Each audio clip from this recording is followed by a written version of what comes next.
there's been no interaction with the outside world of Imran Khan. You're talking about a man in solitary confinement who has not met his family, his doctors, his lawyers, no one. So the government's ignoring court orders as well to prevent family visits? Either they get, tear gassed or beaten or arrested, or water cannons. Does Asim and his role in mediating between Trump, Vance and Iran mean he can now do no wrong in Washington's eyes? We were told that, President Trump really cares about his friend Imran Khan. Did you get played by Donald Trump? Did he con you?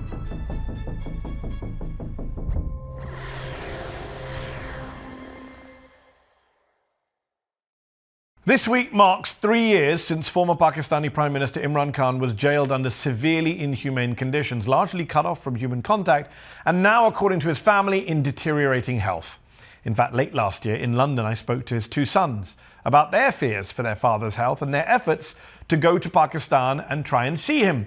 8 months later, they still haven't been allowed to enter the country.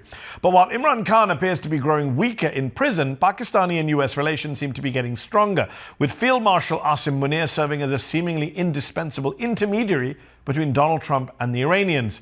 So, has the Pakistani political and military establishment now made itself too useful for the US to care about Imran Khan's fate? Can they now simply ignore the nationwide protests that we saw again this week in Pakistan, calling for Khan's release from prison?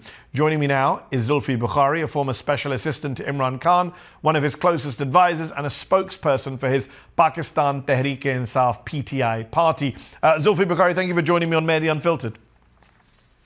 Thank you, Mehdi. When was the last time you received any direct information from Imran Khan about his health, about his status, not through the government, but directly from him or from a lawyer or a family member who spoke directly with him? Well, his family members, his lawyers, his personal physicians, no one's had access to him for about 7 months now. I think the only meeting, a very brief meeting, was held by one lawyer, and it was a one-point agenda. That was when the first visit of J.D. Vance was happening to Pakistan. But that was about it. For 7 months, apart from that, there's been no interaction with the outside world of Imran Khan. However, he gets to meet his wife in prison, who's also in prison with him. And her family members every other week get to her daughter or sister-in-law get to meet her at times, depending on their mood, if they're allowed in or not. And then we kind of get to hear that, yes, he's good or he's not good. And every time the news is always very depressing and upsetting. It's he's lost 85% vision in one eye. They say he's getting treatment, but we don't know exactly what treatment, how good it is. I mean, you're supposed to inform the family, let his physicians check it. Nothing of the sort. And recently we've heard that his blood pressure has been quite turbulent and up and down, and he went to hospital to get treatment for that as well. So, like I said, there's been no phone call with the sons since March. There's been no interaction with the outside world for about 7 odd months. And no indication that he might be released on medical grounds. His sister Alima has demanded his release to get medical treatment. Obviously, you mentioned 85% loss of vision in his right eye, according to his lawyer back in February. Who knows what it is now? There's no indication of any kind of health-related release for treatment. Well, there should be, especially when you go to, the government releases statements at times saying that we've taken him to hospital, he's been given the injection, and now he's been brought back. It's always the case that when you've done a procedure in hospital, you usually can stay there. The jails are very infected, but unfortunately, it's brutality at its worst.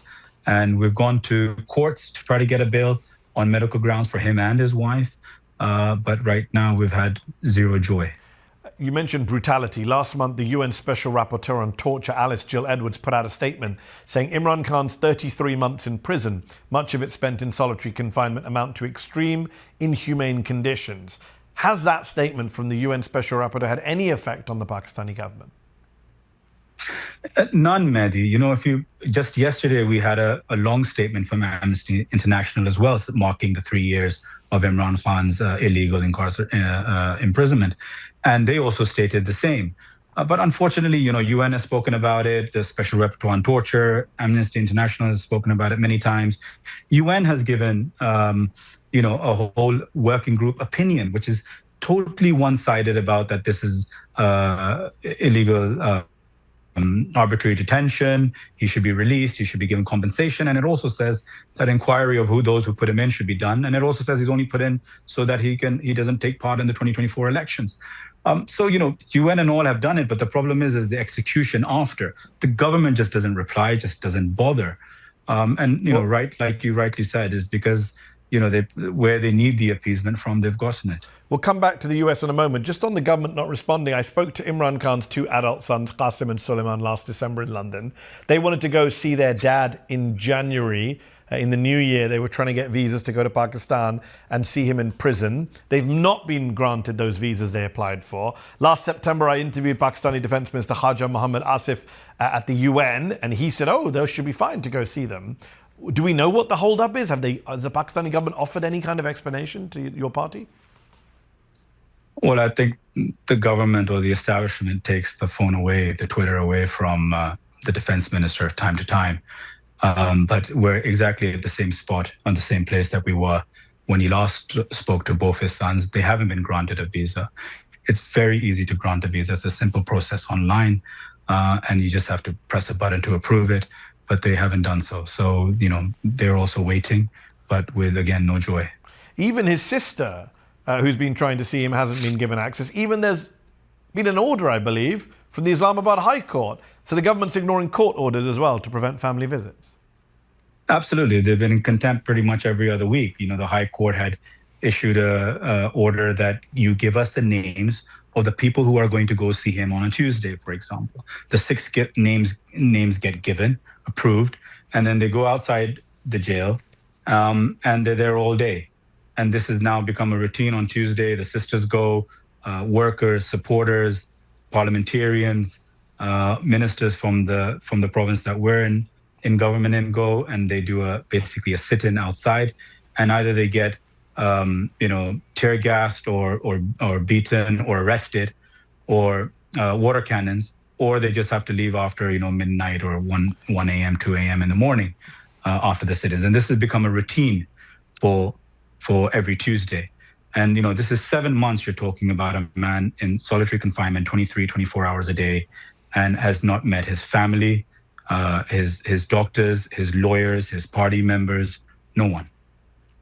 Let me ask you this, Zulfi Bukhari. Is there currently any negotiation going on between your party, Pakistan Tehreek-e-Insaf, PTI, and the military establishment or the political establishment in Pakistan over Imran Khan's release? Look, unfortunately, Mehdi, there's not. Nothing of value or concrete. There's sometimes a little bit of chat between perhaps the party, the acting chairman or our chief minister and others, but it just goes nowhere, right? And it just says, if you do this, then we'll be nicer. But, again, we're 7 months in and of being nice or trying to accommodate whatever we can.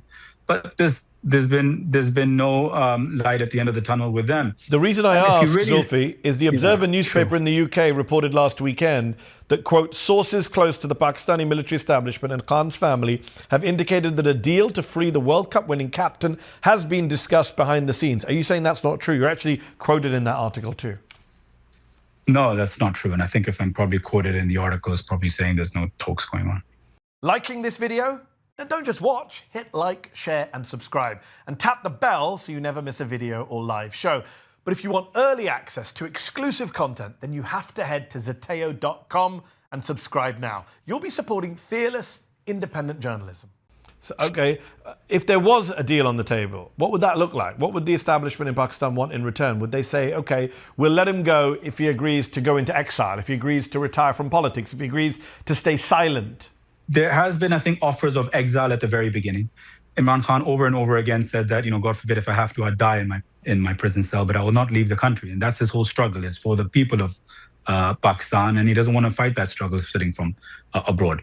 So that's not the option. As far as going any further, the real question really is that what have you achieved in the 4 months of putting him behind, 4 years of putting him behind bars, 3 years putting him in, and another year of when our government fell?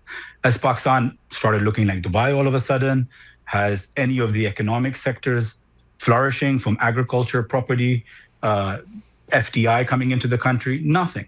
Pakistan is in a much worse state 4 years down the road with Imran Khan behind bars than it was when he wasn't. So all this hard state, all this manipulating, maneuvering, rigging the elections. You've seen recent Azad Jammu Kashmir elections, people up in arms in our side of Kashmir. And you see bloodshed in Balochistan, military, you see terrorism on the rise in KP. People are leaving the country in high numbers. It's the highest brain drain in the country's ever seen. So in 3 years, 4 years of this, the question is, what have you even achieved? And so they've done all this to basically take Pakistan back 20 years. Zilfy, some people say Imran Khan wouldn't agree to any deal to leave prison, let alone leave Pakistan. Some people say he has a messiah complex, a God complex even, and that he'd actually prefer to die in prison as a martyr, as a shaheed. Do you agree with that? I think he wouldn't accept any deal which doesn't keep his integrity intact, doesn't keep his dignity intact, and isn't for the betterment of Pakistan. That is for sure. Imran Khan is not looking for a deal where they take him out and make him prime minister. Imran Khan from within prison is not even saying release me. All he is saying is give me a free trial. Let me go to court. Let my lawyers present in court fairly. Let my cases be put up. And if I lose those, I'm in prison. And if I win those, I'm free. But given time is not on his side, given we've talked about his health, I'm just wondering, okay, he wouldn't accept a deal because he wants to make a statement about his integrity, but you're his advisor, you're one of his advisors, you've known him a long time. If he asked you, what would you say? Would you advise him, take a deal, get out of there, save yourself? Again, I think if it doesn't breach his main principles, Imran Khan, everybody around the world, from every Pakistani in any nook and corner of the world, loves him, and they love him for his ideals.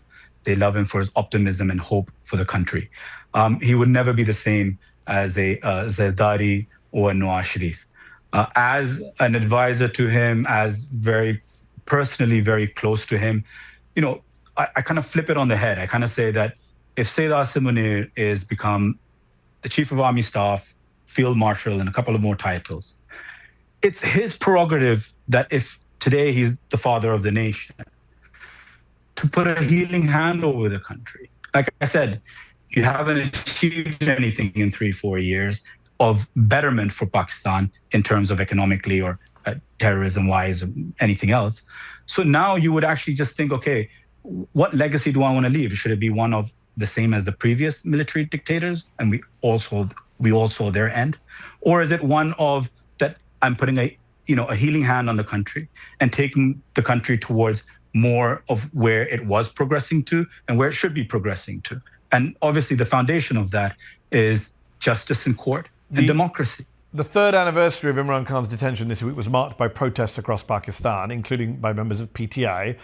Organisers have said the protests could continue until Imran Khan is released. But is PTI in its current form, having been repressed, cracked down on, is it capable of sustaining long-term interventions like this, protests? Well, look, we've been sustaining it for 3 to 4 years now. The Chief Minister has given a long march order for the 27th. People must understand our crackdowns are far worse than you see in neighboring countries of military as well. Our military is far more entrenched, far more powerful than many others. So protests and the way they crack down on us, 13,000 people in prison, leadership in prison, exiled, abducted, tortured. They've really cracked down hard on us. We will continue our struggle. We will do a big long march towards Islamabad. We're going to now start doing all the logistics for it in the coming weeks and prepare for September 27th. We will obviously, we won't let go until he's freed. And it's an uphill task. We've lost many people who have died, many people who are in prison, abducted, children. It hasn't been easy. And, I'm glad that international media covers it. BBC wrote today that, there's been restriction on international media now in Pakistan. We used to criticize India on this. And now we're doing exactly the same. Al Jazeera is not allowed in Pakistan anymore. You can't watch it. BBC is restricted. All other international outlets are now restricted from moving around freely. This is something that we used to heavily criticize India on, and we've gone down the same path. So let's talk about US-Pakistani relations. Since Imran Khan's arrest, we've seen the rise in influence of, as you mentioned, Field Marshal Asim Munir, who also has become the intermediary, one of the intermediaries between the Trump administration and the Iranian government. Trump has called him his favorite field marshal. Not sure Trump knows any other field marshals. J.D. Vance has joked that along with his wife, General Munir is one of the two most important people in his life. Does Asim Munir's role in mediating between Trump, Vance and Iran mean he can now do no wrong in Washington's eyes, and there is no way that the Donald Trump administration, even if they've ever had planned to, and I doubt they did, are going to put any pressure on him vis-a-vis Imran Khan? Well, it's blatantly obvious now that they're not. Look, if we separate things for a second, they've done a good job in sort of captivating President Trump and his team around them, wooing them, and using the right tools, appeasement, crypto, mines, at the very beginning, handing over a few terrorists that CENTCOM had asked for, and getting them for him. So, they've done well in that, and we all appreciate it. And in the sense that they've done well in the trying to be a bridge and trying to be a mediator in the conflict. No one wants war. We want people to save lives. We don't want our neighboring country to be at war, and that ultimately affects all of us. So we all have supported, the military or the establishment, the regime in this. Even when we had the conflict against India, it was actually PTI's social media that stood up and fought against India's social media, because no one supports this government's social media. So we actually stood up and supported our country every time when it was about Pakistan as a whole in the bigger picture. But obviously, when you're looking at how they've maneuvered, President Trump's regime, obviously, prior to President Trump winning the elections, I was in touch. I am in touch with his very close inner circles. We were told that President Trump really cares about his friend Imran Khan, and it's not that we thought that he's going to send military in and take him out of the prison, but it was a question of that you raise the voice and the awareness, and you put pressure saying, look, this is unfair, give him a free trial, give him house arrest or something, like UN is doing, like Amnesty International. But that went all down the drain when a lot of Pakistanis decided to support the Republicans in elections on this. Were Pakistani Americans in particular, did you get played by Donald Trump? Did he take advantage of you like he has done to so many groups over the years? Did he con you? Well, Mehdi, as Imran, in the words of Imran Khan, politics is a ball-by-ball game. So, there was probably one tactic before, because knowing that the diaspora is completely in favor of Imran Khan, using it over there, and then when you had a much better offers on the table, and President Trump loves men in uniform, strong men. That kind of bravadoism is something he always admires or looks up to. That's what he went for. So I think overall, yes, I think all Pakistanis are massively, I know you guys did an article as well, are massively disappointed in the way the US has treated Pakistan. And the reason I say that is not about, again, that they were going to come and intervene and take Imran Khan out. They're dropping bombs on a country saying that I don't think the people are happy with that regime over there. This is 250 people, democratic country, right? Apart from the times we've had military rule, we've had elections. And those voices have been silent, and the champions of human rights, unfortunately, have turned a blind eye on it. They have indeed. Let's see what happens next. Zulfie Bukhari, thank you for taking time out, for giving us an update on what's happening with Imran Khan. Appreciate you taking time for Mehdi Unfiltered. Did you like this video? Don't forget to subscribe to this YouTube channel and turn on notifications. For exclusive content and to support our independent, unfiltered journalism, head over to zeteo.com. Your support matters.